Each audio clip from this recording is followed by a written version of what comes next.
Tahun 1939, Indonesia belum merdeka. Rakyat hidup dalam bayang penjajahan.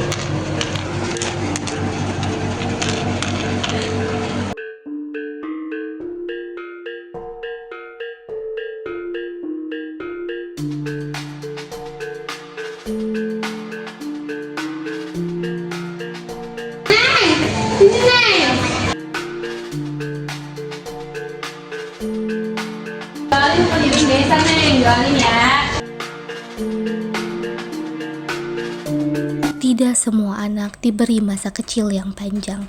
Sebagian belajar bertahan.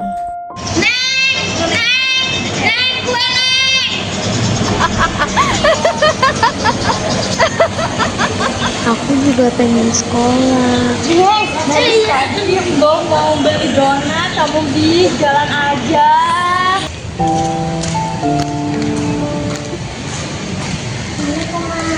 Salam. Udah, duduk enggak?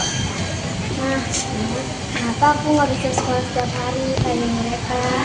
Kasihan dok, sabar dok. Nggak di rumah, bantu emak kerja, bantu emak jualan keliling. Nanti kalau nanti udah milik kita, nggak bantu sekolah. Kalau nanti kita udah milik kita, gimana? Ya udah bisa sekolah, bahkan Indo bisa ada lebih tinggi dari mereka. Indo yang sabar ya, nanti juga nanti kita bakal jadi kita, sabar ya. Di sisi lain, di atas penjajahan, terdapat orang-orang yang memperjuangkan negeri ini agar menjadi milik rakyat. Saudara-saudara, kita semua satu bangsa, satu tanah. Tidak ada yang direndah-rendahkan di negeri sendiri. Pidato itu bukan hanya sekedar seruan, ia menjadi api yang perlahan menyala di hati rakyat. Ialah Bung Karno, namanya mulai dikenal dari hiruk pikuk kota hingga pendesaan. Bung Karno tak pernah berhenti membicarakan soal kemerdekaan. Iya, tak pernah berhenti. Nah, Bung Karno siapa?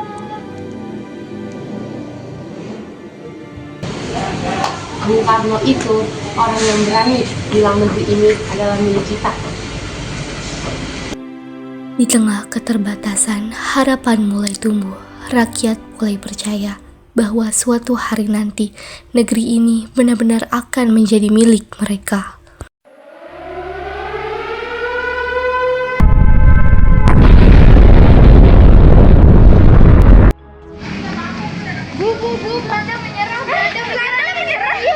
Perang besar di dunia melemahkan kekuasaan kolonial Belanda.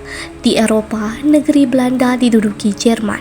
Hingga akhirnya pada tahun 1942, Hindia Belanda jatuh ke tangan Jepang. Namun, runtuhnya Belanda bukan berarti penderitaan telah berakhir.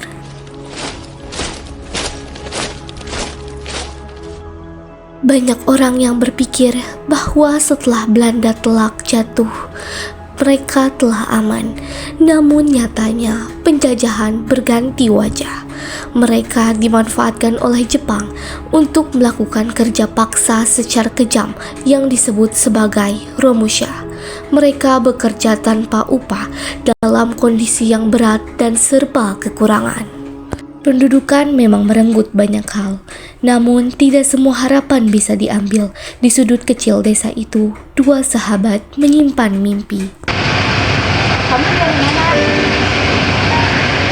Dari bawah nih. Katanya pekerja tapi dia bilang yang di bawah jarang pulang. Kayak aku juga kalau para anak di bawah siapa yang akan ajarin kita? Kita ajarin diri sendiri. Karena kalau nanti mereka kita sekolah ya. Aku mau lebih tinggi dari mereka. Janji untuk ayahku dan kakakku juga. Janji. Namun, keadaan tak pernah benar-benar membaik. Bahan makanan semakin sulit didapatkan. Banyak keluarga hidup dalam kekurangan. Tidak semua mampu bertahan, termasuk dengan Sari.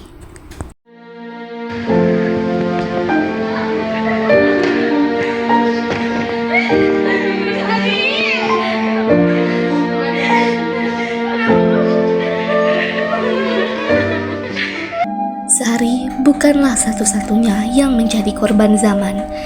Berbagai penjuru negeri, rakyat merasakan penderitaan yang sama. Namun, bangsa ini tidak tinggal diam. Dari kesedihan lahirlah kesadaran bahwa untuk melawan penjajahan, kita harus bersatu. Dikala lemahnya Jepang akibat jatuhnya bom di Nagasaki dan Hiroshima, para tokoh nasional mengadakan rapat untuk persiapan kemerdekaan Indonesia.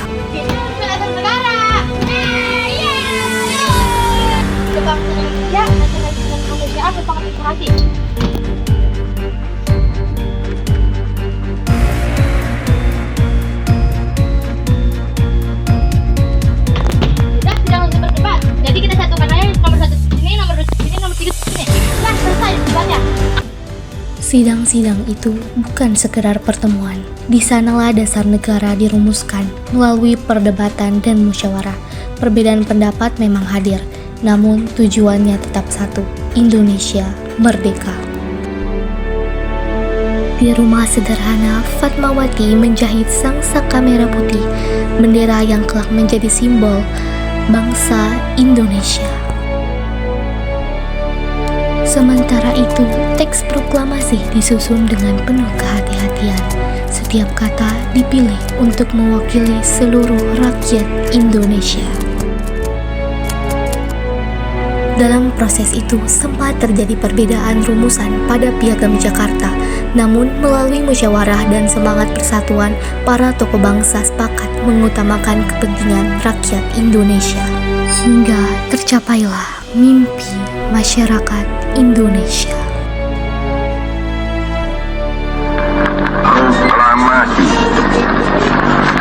kami, bangsa Indonesia, dengan ini menyatakan kemerdekaan Indonesia. Kemerdekaan ini tidak lahir dalam satu malam. Jauh sebelum 1945, benih persatuan telah ditanam. Tahun 1908, Budi Utomo berdiri untuk pertama kalinya. Bangsa ini mulai menyadari bahwa perjuangan harus dilakukan secara bersama.